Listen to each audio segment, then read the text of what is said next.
아. 안녕하십니까. 네, 반갑습니다. 오늘은 부동산 실권리자 명의등기에 관한 법률입니다. 페이지는 142페이지가 되겠습니다. 자, 일단 앞부분의 적용 범위. 여기서는 이제 실명법상 명의신탁 아닌 거 하고, 그다음에 예외적 유효가 되는 거, 법률은 배우자 말씀드렸고요, 지난 시간에. 자, 다음 페이지 와보세요. 자, 이제 143페이지로 오셔가지고 3번 사례. 자, 143페이지에 왼쪽 중간 3번 사례 보시면은, 자, 갑이 지금 법령상 제한 회피할 목적으로 배우자 을과 X 건물 명의신탁했다라고 되어 있습니다. 자, 일단 주목해서 봐야 되는 거는, 일단 갑이 자신이 소유한 부동산에 대해서 을과의 사이에서 지금 명의신탁을 했다라고 말하고 있죠. 명의신탁. 근데 을이 누구라고요? 배우자라는 거죠. 그러면 명의신탁인데 특칙 적용돼서 유효가 된단 말이죠. 근데 이제 주의할 점은 배우자긴 한데 첫 번째 줄 잘 보시면은 법령상 제한 회피 목적이라고 되어 있습니다. 그러니까 아무리 배우자라고 하더라도 이런 식으로 뭔가 부정한 이익을 취득할 목적으로 명의신탁을 하였다. 그러면 이 명의신탁은 배우자라도 무효입니다. 법령상 제한 회피 목적이라서 무효라는 거죠. 자, 그러면 수탁자 을 배우자 명의로 등기를 해놔도요. 이 등기도 역시 무효로가 됩니다. 자, 그럼 명의신탁 약정 무효, 등기도 무효면은 갑과 을 중에서 누가 소유자죠? 누가? 갑이 소유자겠죠, 그죠? 물권은 변동되지 않아서 갑이 여전히 소유자입니다. 자, 그래서 이제 소유자가 갑이기 때문에 갑이 을 명의로 되어 있는 등기, 을 명의로 되어 있는 등기에 대해서 여러 가지 등기에 대한 뭐 이전 등기 청구라든지 아니면은 뭐 말소에 대해서 이거 관련해 가지고 등기를 청구할 수 있습니다. 자, 요거 관련된 것들 지문들을 함께 살펴볼게요. 자, 일단 먼저 첫 번째입니다. 부동산 소유자, 결국 갑이기 때문에 을이 하고 있는 점유는 수탁자로서 점유를 하게 되는 거죠. 따라서 이 점유는 타주 점유에 해당합니다. 자, 다음 등기 청구권으로 내려가 보죠. 갑은 소유권에 의해서 을 상대로 이전 등기에 관련된 말소 청구를 할 수 있는 겁니다. 왜냐면 갑이 소유자가 맞기 때문이죠. 자, 그리고 3번도 마찬가지입니다. 진정명의 회복을 원인으로 해가지고도 소유권 이전 등기를 청구할 수 있습니다. 근데 4번은 조심하셔야 되죠. 명의신탁 해지를 원인으로 해가지고는 등기를 청구할 수 없다는 것입니다. 왜냐하면 현재 이 사례에서 명의신탁이 유효라고요, 무효라고요? 명의신탁 자체가 무효라는 거죠. 명의신탁이 무효면 명의신탁을 해지할 수 없어요. 명의신탁을 해지한다는 건 명의신탁 유효를 전제로 하는 거죠. 자, 한 번 더. 명의신탁을 해지하는 건 헤어지는 걸 말하는 거예요. 해지. 자, 해지한다. 라는 건 이제 그만해. 때려쳐, 이제. 그만해. 이게 해지죠, 해지. 그죠? 무효로 만드는 거죠, 무효로. 소급해서 무효, 그때부터 무효. 그때부터, 그죠? 네, 그때부터 무효로 만드는 게 해지거든요. 그때부터 무효입니다. 그때부터 무효. 근데 이제 그때부터 무효로 만드는 해지가 되려면은 적어도 내가 이 명의신탁을 해지를 하고 싶어요. 자, 명의신탁을 해지하고 싶습니다. 그럼 적어도 명의신탁이 유효여야 해지가 가능하다는 거예요. 내가 너하고 헤어지고 싶어. 그럼 적어도 뭐가 전제가 돼야 돼요? 예? 그쵸? 만남이 전제가 돼야 헤어질 수 있는 거잖아. 근데 애초에 그게 효력이 없었으니까. 만남의 효력이 없었기 때문에 해지를 할 수가 없다는 거죠. 유효여야 해지한다는 거죠. 그러니까 명의신탁 해지를 원인으로 등기 청구를 하는 건 안 된다는 겁니다. 많이 물어봤죠, 지금 지문 보시면은. 자, 5번 내려갑니다. 갑이 을 상대로 그러면은 부당이득 반환을 원인으로 한 이전 등기 청구를 할 수 있냐는 건데요. 자, 참고로 여기서 부당이득 반환을 원인으로 등기 청구하려면은 손해가 있어야 됩니다. 만약에 을이요. 제3자한테 팔아버렸다. 제3자한테 팔아가지고 부동산 넘겨버렸다라고 한다면은 이 경우는 소유자가 병으로 바뀌게 되니까 갑한테 손해가 생기겠죠. 갑에게 손해가 있으면 을 상대로 하여서 부당이득 반환을 원인으로 한 등기 청구를 할 수도 있겠습니다. 부당이득 반환을 원인으로 한 등기 청구 가능하다. 근데 지금 여기 사례 같은 경우는 제3자한테 팔았다라는 그런 말이 있어요, 없어요? 그런 말 없죠, 지금. 그런 말 없기 때문에 그런 게 없고, 지금 요 사례에서는. 그러니까 이제 갑한테는 뭐 딱히 손해랄 게 없죠. 갑이 여전히 소유권 갖고 있기 때문에 손해가 없고, 따라서 이때 같은 경우는 부당이득 반환을 원인으로 한 등기 청구를 할 수도 없다라는 겁니다. 그런 맥락에서 부당이득 반환을 원인으로 한 이전 등기도 청구할 수 없다였던 겁니다. 자, 다음 이제 오른쪽 갑니다. 그럼 제3자한테 팔면 이제 어떻게 될까요? 자, 먼저 6번입니다. 을이 병한테다가 X 건물을 매도해버렸다. 그러면 일단 당연히 제3자와의 이 계약 같은 경우, 매매 계약은 유효가 됩니다. 자, 그리고 이때 이 명의신탁에 있어서의 제3자 같은 경우는 무적의 제3자죠. 선의가 되었든 악의가 되었든 다 불문입니다. 병한테다가 건물 매도하고 등기를 해주면은 이 병은 선의가 됐든 악의가 됐든 불문입니다. 소유권 취득을 한다. 자, 그러니까 이제 병이 확정적 소유자가 됐기 때문에 8번 갑이 제3자 병 상대로 하여서 등기 말소를 구할 수는 없는 거죠.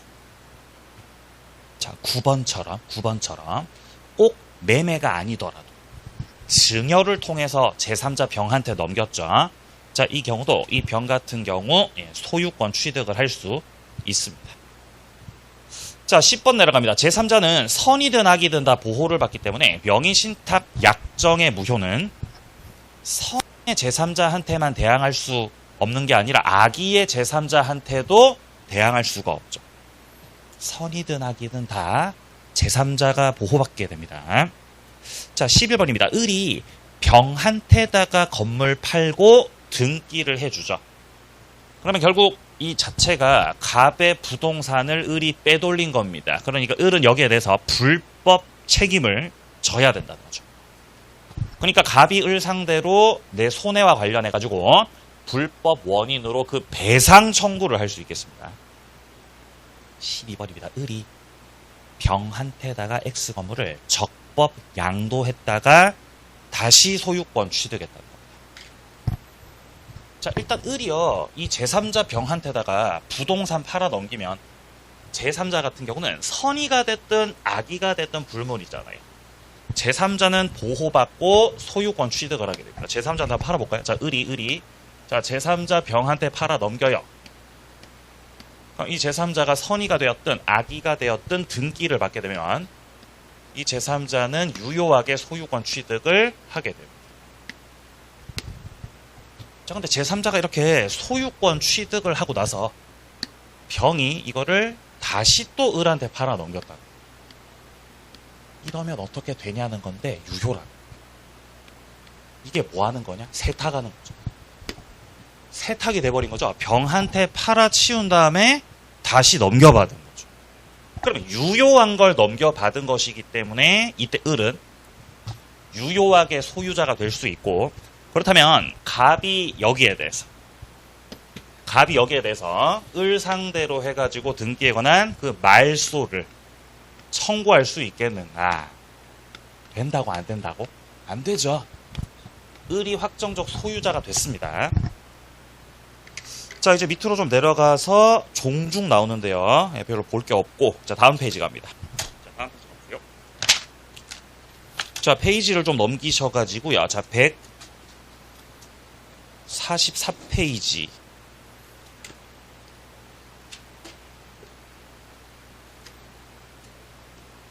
또 지나서 145페이지요. 145페이지 와보세요.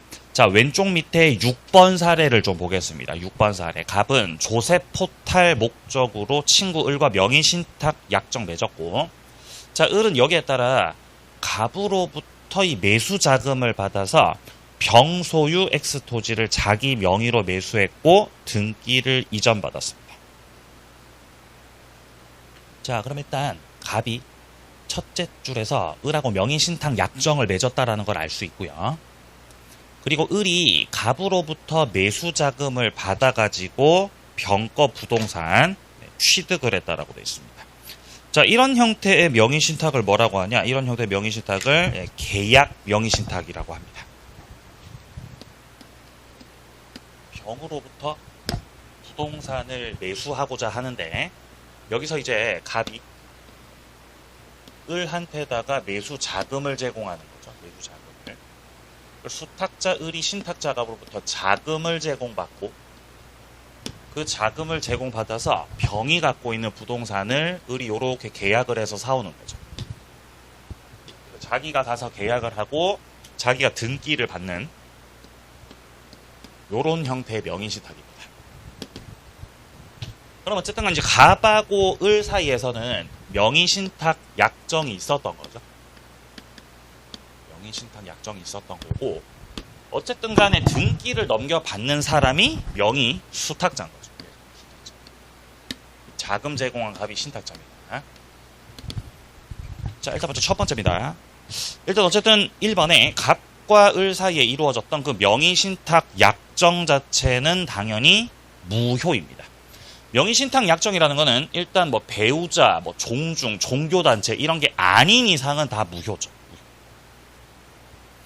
자, 2번입니다. 병이 명의신탁 약정에 관해서 선이다라고 되어 있습니다.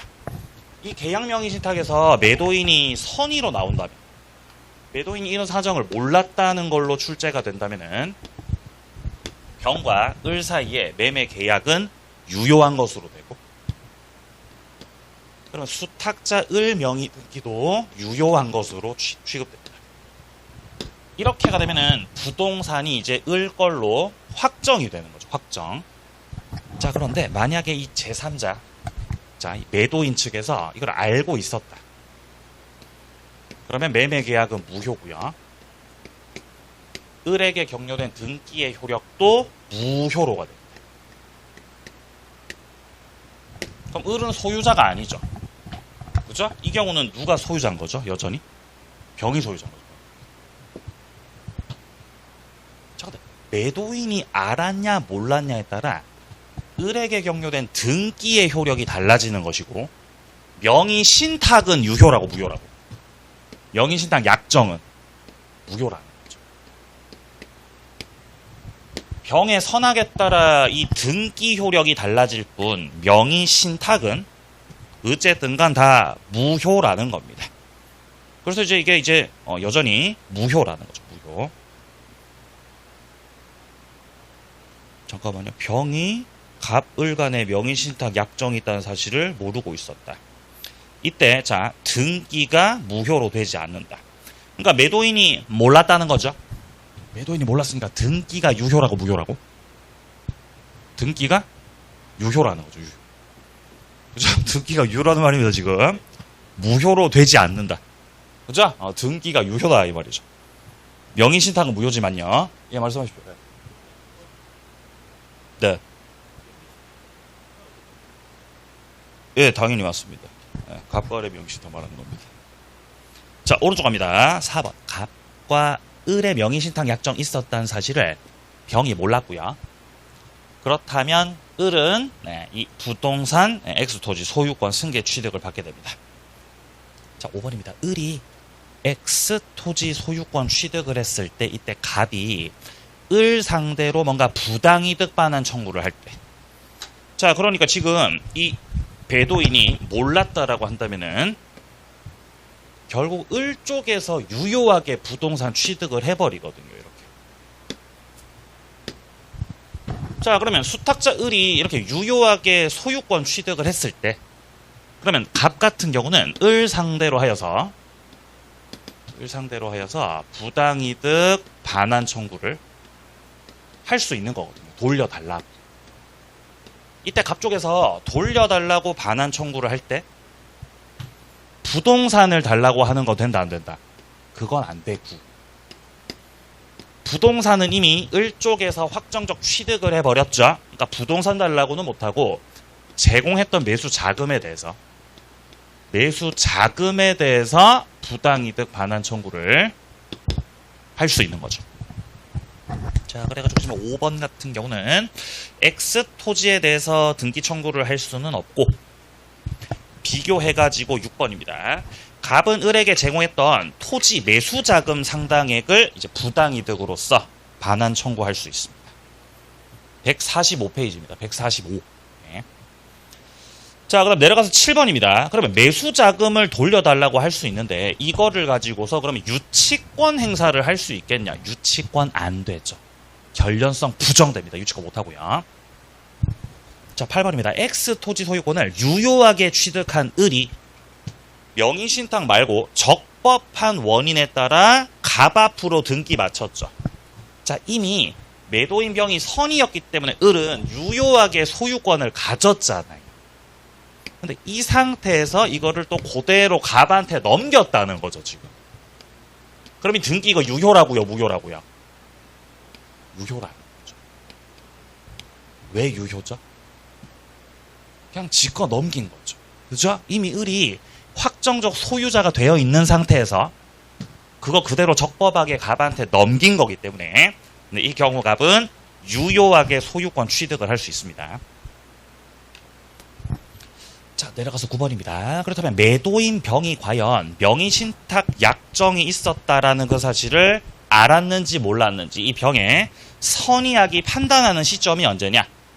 그건 바로 계약 체결 당시를 기준으로 판단하는 겁니다. 자, 그래가지고 지금 병이 매매계약 체결 당시에 명의신탁 약정 있다는 사실을 몰랐잖아요. 근데 나중에 알게 됐잖아요. 그럼 매도인을 선의로 취급해야 돼요? 악의로 취급해야 돼요? 선의로 취급해야 된다는 거죠. 판단 시점 자체가 계약할 때 그때 그 당시이기 때문에. 매매 계약을 할 때 그때 그 당시에 나는 몰랐어요. 나중에 알게 되더라도 얘는 선의로 다루어져야 된다는 겁니다. 자, 반대로 밑에 매도인이 악의인 경우입니다. 145페이지요. 145페이지. 자, 10번에 보시면은 병이 갑과 을의 명의신탁 약정 있다는 사실을 알고 있었다. 매도인이 악의였다는 거죠. 그럼 이제 을에게 경료된 등기의 효력은 무효이다. 따라서 11번 병이 갑과 을의 명의신탁 약정 사실을 알고 있었던 경우라면은 X 토지 소유자가 여전히 병으로 남게 되는 겁니다. 12번 내려갑니다. 병이 계약 명의신탁 약정을 알고 있었다. 그럼 소유자가 여전히 병이죠.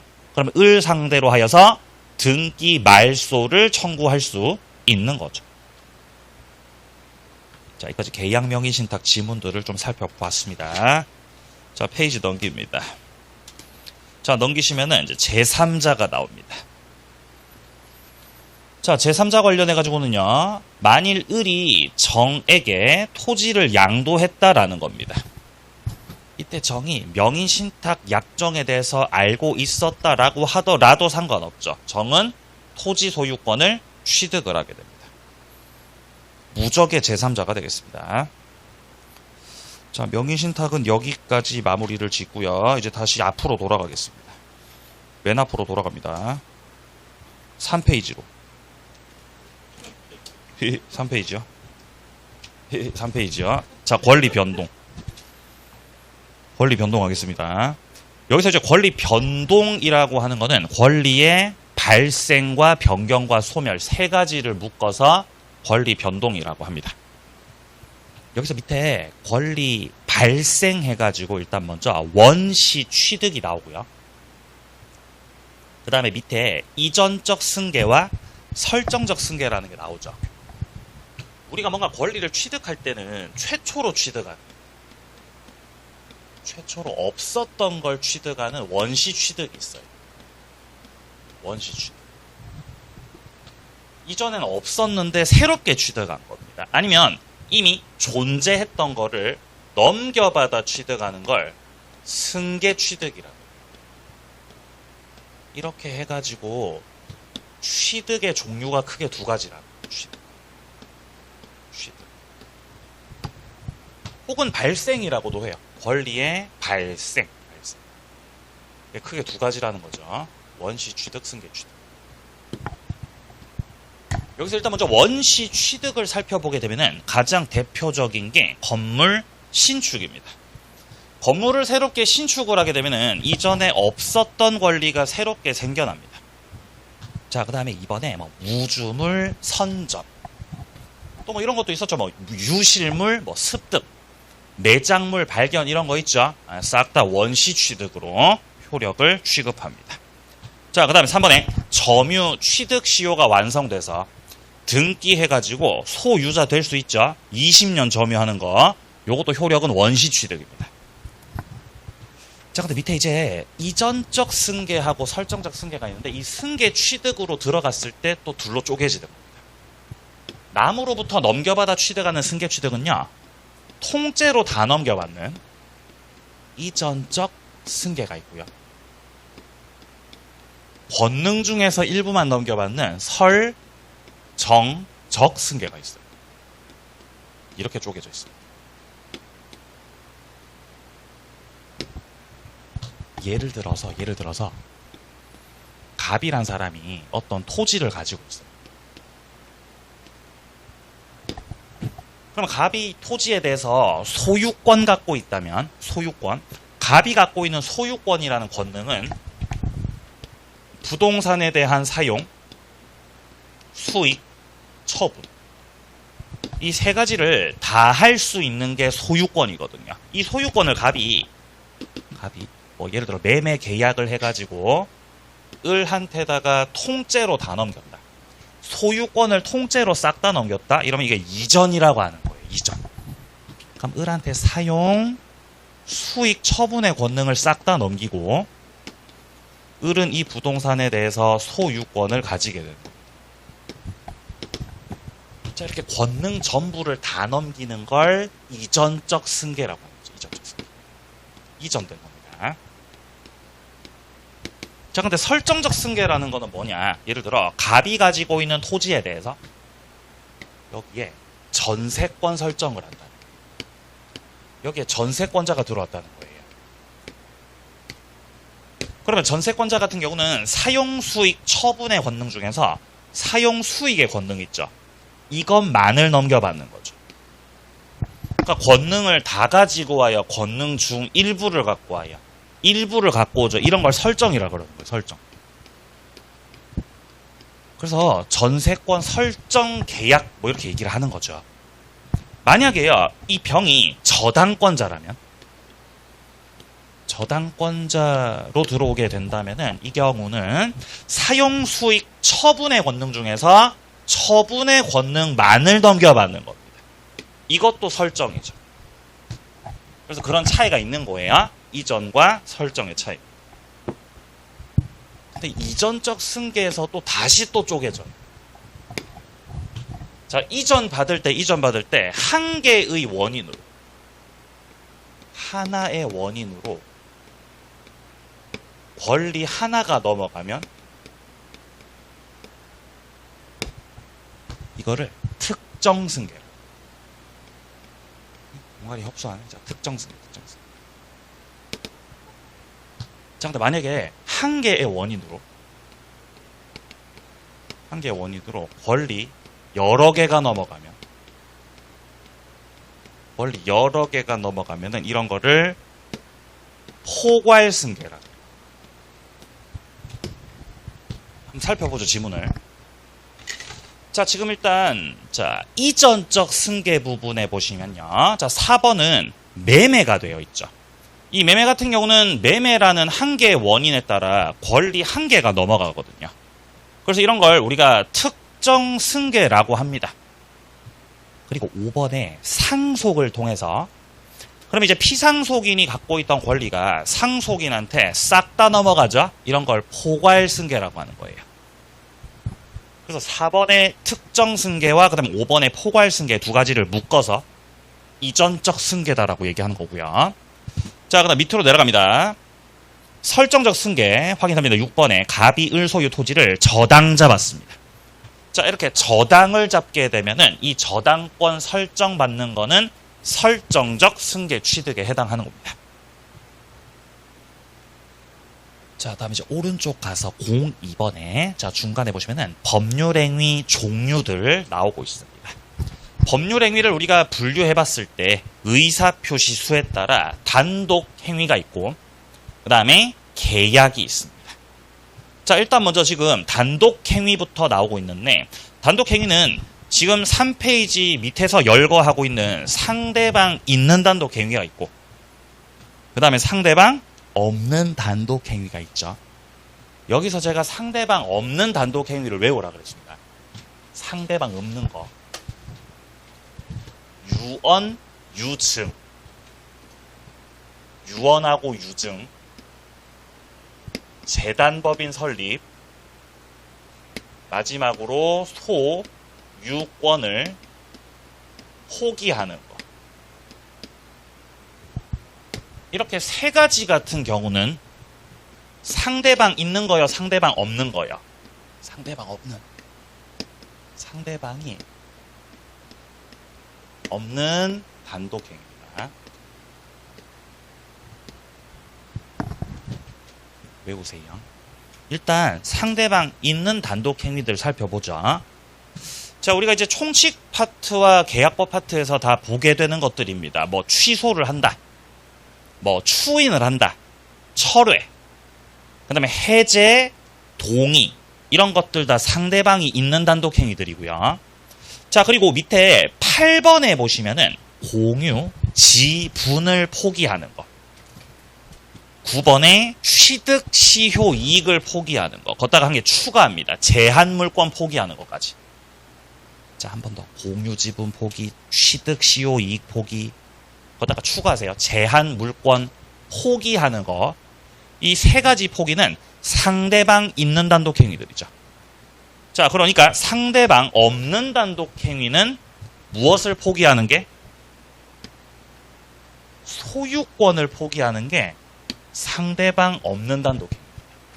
소유권 말고 제한 물권 포기, 지분을 포기한다, 시효 이익을 포기한다, 이런 것들은 다 상대방 있다고요? 상대방이 없다고요? 상대방이 있다는 거예요.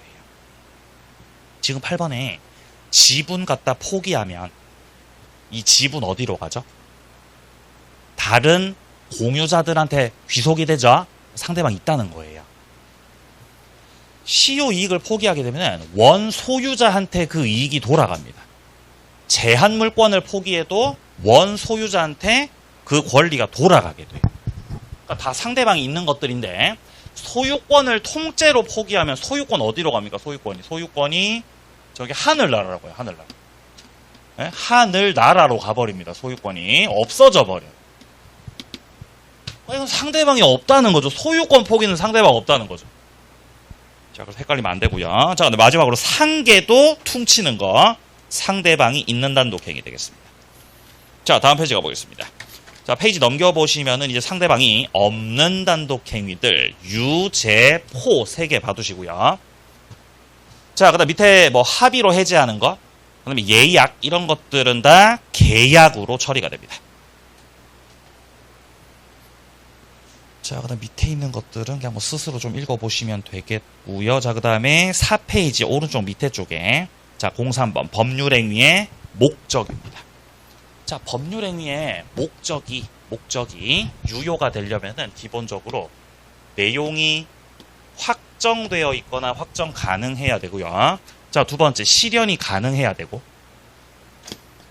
적법해야 되고 사회적으로 타당해야 되죠. 그래서 이 네 가지를 갖춰야 목적이 유효되거든요. 순서대로 나오고 있는데 일단 먼저 1번의 확정성입니다.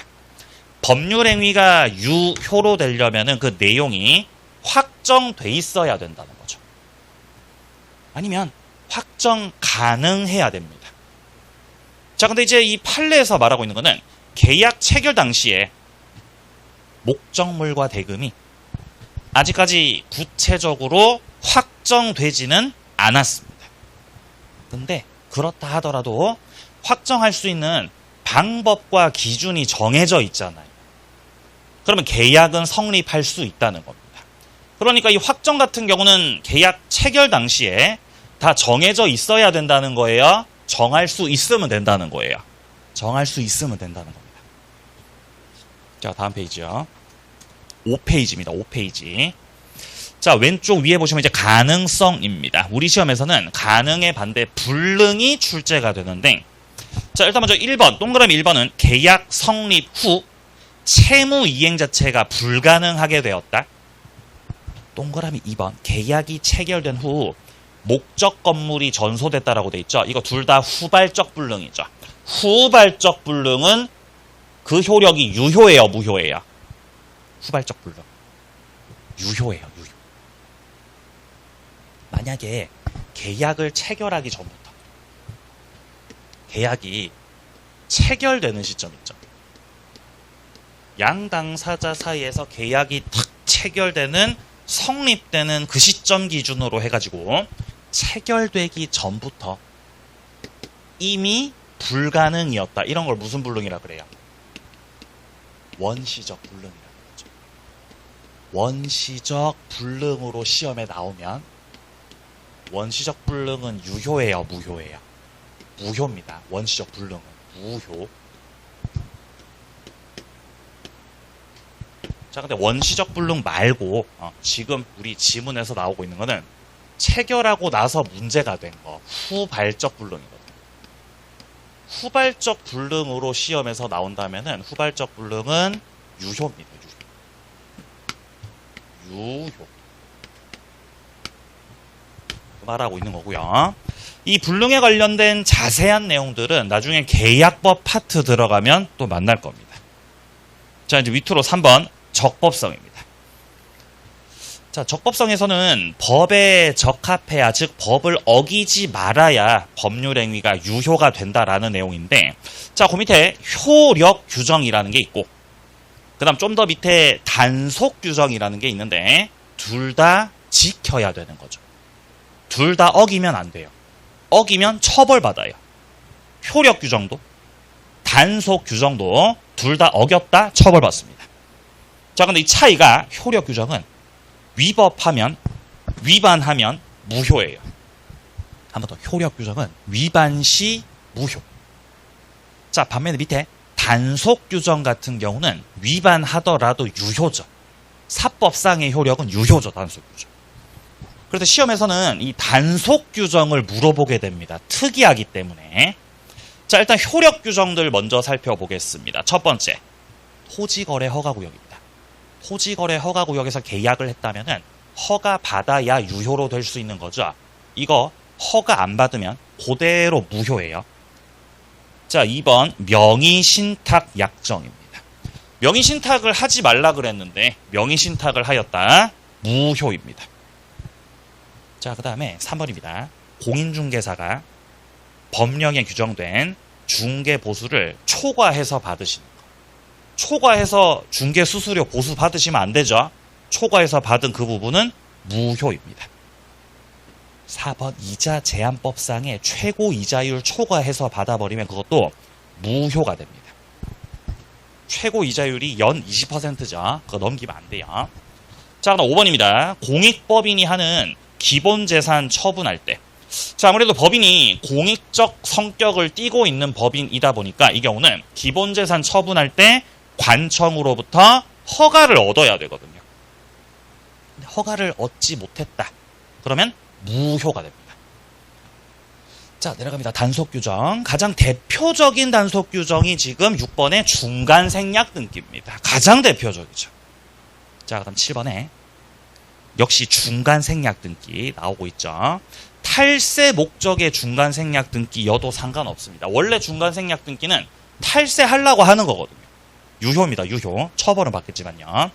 자, 8번에 주택법상의 전매 행위 제한 규정. 9번에 개업공인중개사하고 중개 의뢰인 두 분이서 직접 거래하는 거 하지 마시라고 합니다. 직접 거래를 하게 되면 아무래도 의뢰인이 불리할 수 있기 때문에 이거 하지 말라고 하는 겁니다. 중개사 법령에서 금지시켜놨죠.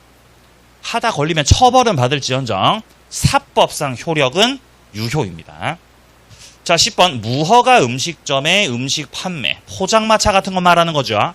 자, 이거 사 드시면 계산은 하셔야 된다는 겁니다. 그 안에 사법상 계약의 효력은 유효라는 거죠. 유효. 그죠? 허가 안 받았으니까 뭐 계산 안 할 거예요. 계산하셔야죠, 계산. 그죠? 네, 계산은 하셔야 된다. 자, 그 다음 이제 오른쪽 04번에 반사회적 법률행위 나오죠. 여기서부터가 타당성입니다. 타당성. 여기서부터가 화가적 타 중에서 타당성. 이 타당성에서 출제 논점이 세 가지가 나오는 겁니다. 103조 반사회적 법률행위. 그 다음에 이중 매매.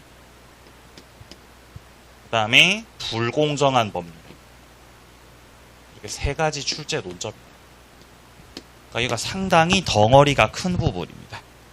지금 보시게 되면 04번의 반사회적 법률행위.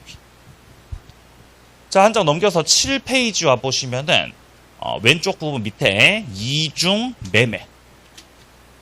그 다음 한 장 더 넘기시면은 8페이지에 불공정한 법률행위. 보이십니까? 이렇게 세 가지 출제 논점들이 나오거든요. 그래서 각각 독립적으로 문제가 출제될 수 있는 파트다. 순서대로 반사회적 법률행위를 먼저 보겠습니다. 자, 일단 반사회적 법률행위는 자, 판단 시점 자체가 법률행위가 이루어진 때 기준 판단입니다. 여기서 말하는 법률행위가 이루어진 때가 언제냐? 법률행위가 성립한 때를 말하는 거죠. 쉽게 말하면은 계약이 체결된 때를 말하는 거죠. 5페이지입니다. 5페이지. 5페이지 오른쪽입니다. 자, 2번. 법률행위가 사회질서에 반한다라는 판단은 부단히 변천하는 가치관념을 반영하고 있습니다. 그러니까 조금씩 이 판단 내용들이 달라진다는 거죠. 예를 들면 뭐 이런 거 있잖아요. 예를 들면 간통죄. 네? 간통을 저질렀다는 거죠. 간통을 저질렀죠. 그럼 이거 형사예요, 민사예요? 네? 지금은 민사죠, 민사 지금. 지금은 민사로 처리하는 정도죠. 근데 이전에는 형사였다고, 형사. 네? 막 깜빵도 가고 그랬다고요. 근데 그걸 이제 이 헌법재판소에서 위헌 판단 내려버렸잖아요. 네? 간통 저질러도 깜빵 가야 돼? 그거는 잘못됐다는 거죠. 그러니까 그렇게 변한다는 거죠, 변한다. 가치관념이. 네? 왜요? 아, 깜빵 가야 돼요? 아, 안 가야 된다는 거죠. 예. 안 가야죠. 예? 안 가야죠. 예. 아니, 어떤 개인의 어떤 그런 일탈을, 예? 국가가 나서서 깜빵에 보내버리면, 그거는, 예? 그게 잘못됐다는 거죠. 헌법재판소에서. 네. 근데 시험에 안 나옵니다. 죄송합니다. 이거 안 중요합니다. 안 중요합니다. 안 나옵니다, 시험에. 자, 그 다음에 내려갑니다. 2번, 절대적 무효라는 거죠. 반사회적 법률행위는 절대적 무효입니다. 그러니까 선의의 제3자한테까지도 그 효력을 주장할 수 있다는 거죠. 자, 따라서 2번, 동그라미 2번. 반사회적 법률행위는 당사자가 무효인 줄 알고 추인을 하더라도 유효가 될 수 없다는 거예요.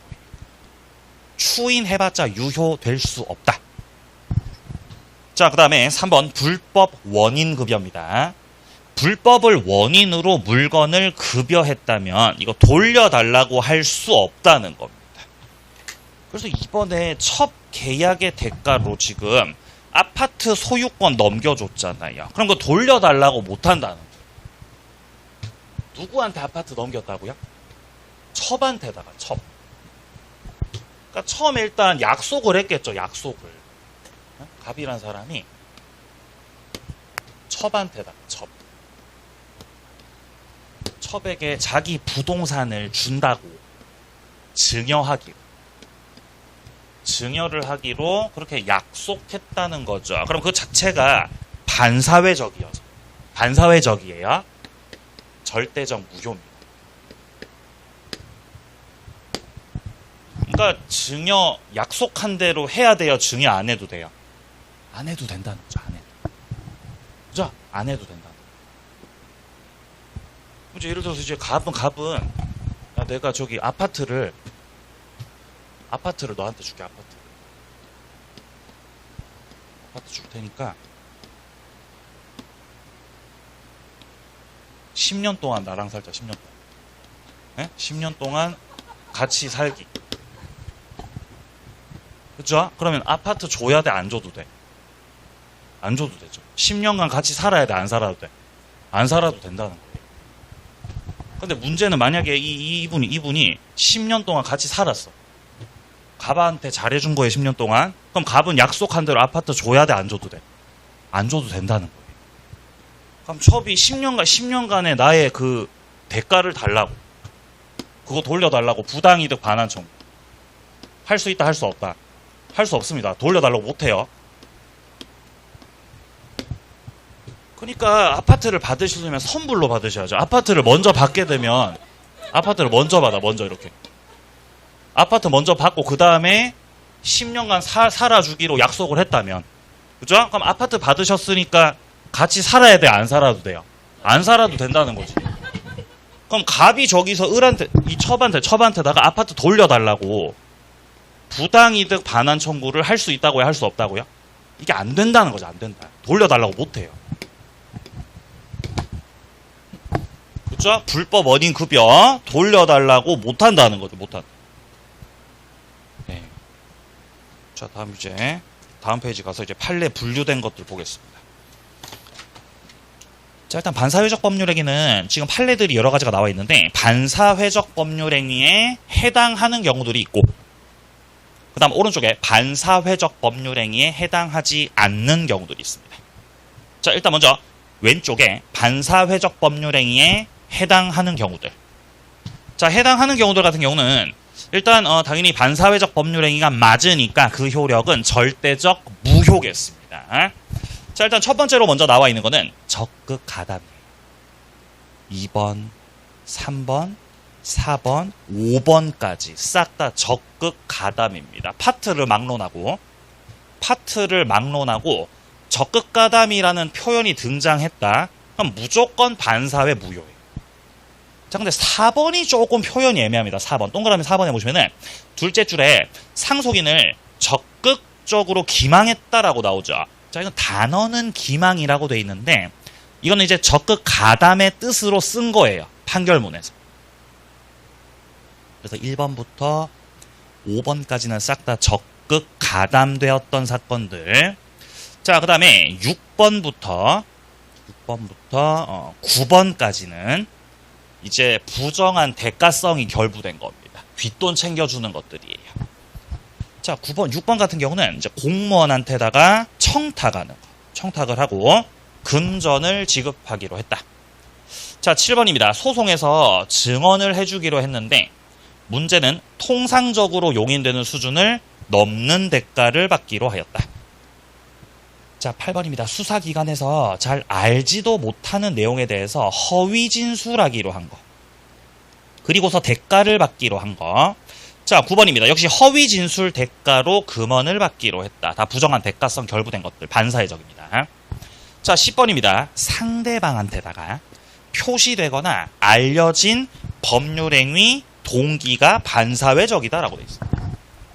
자, 이렇게 동기가 지문에서 등장했을 때는요, 일단 이 동기라는 거는 어쨌든 마음속에 있는 겁니다. 동기는 항상 마음속에 있어요. 그래서 마음속에 있는 거다 보니까 동기는 법적으로 따질 수가 없어요. 그래서 이 동기를 법적으로 따지기 위해서는 법으로 따져보고 싶다. 그러면 추가적으로 동기가 표시됐다라는 말이 나와야 돼요. 혹은 그 동기가 상대방에게 알려졌다. 이런 표현까지 등장한다면 그때부터는 이 동기를 법적으로 따져볼 수 있겠다. 그래서 동기가 반사회적이면 동기가 반사회적이다. 그러면 그 반사회적인 동기가 표시되거나 알려졌다라는 표현이 등장했다면은 그때부터는 이제 법적으로 따져볼 수 있다는 거죠. 그러면 이제 반사회적인 동기로 있어 효력은 무효로 된다라고 하면 됩니다. 그래서 지금 10번 같은 경우도 반사회 무효고요. 자, 11번 뭐 불법 밀수에 12번 부첩관계 종료를 해제 조건으로. 자, 이거는 첩관계를 유지하려는 겁니다. 따라서 반사회적이고요. 14번 오로지 보험사고 가장에서 보험금을 취득하기 위해서 생명보험 계약을 했다는 거죠. 반사회적이고요. 15번도 마찬가지입니다. 보험금 부정 취득할 목적으로 보험 계약을 하였다. 자, 그 다음에 뭐 17번, 18번처럼 자, 17, 18, 19번 같은 경우는 이제 도박과 관련된 것들이죠. 뭐 도박 빚을 갚기로 했다. 도박 자금에 쓰려고 뭐 돈 빌렸다. 다 반사회적입니다. 자, 그 다음에 20번 변호사 아닌 자가 승소 조건으로 소송 당사자로부터 소송물을 양도받기로 했던 겁니다. 요 20번 사건 같은 경우는 변호사가 아닌 자라는 게 문제인 겁니다. 변호사도 아니면서 내가 소송 대리해드릴게요 하면서 뭔가 대가를 받기로 하셨던 거죠. 반사회적입니다. 자, 그 다음 밑에 1번 형사사건에서의 성공보수 약정 반사회적 법률행위. 밑에 2번 과도하게 중한 위약벌 너무 과도하죠? 반사회적. 잘 보시면 아시겠지만 지금 20번 이후에 또 1번으로 바뀌죠. 그러니까 21번이 없어요, 한글에서. 에? 동그라미 21번 기호가 없더라고요. 안 되더라고요. 충격적이었어요. 안 됩니다. 20번이 한 개죠. 20번 한 개. 다시 1번으로 바뀌어버린 거죠, 이렇게. 자, 밑에 반사회적 법률행위에 해당하지 않는 경우들 있죠. 여기서부터는 좀 쉬었다가 이어서 보도록 하겠습니다.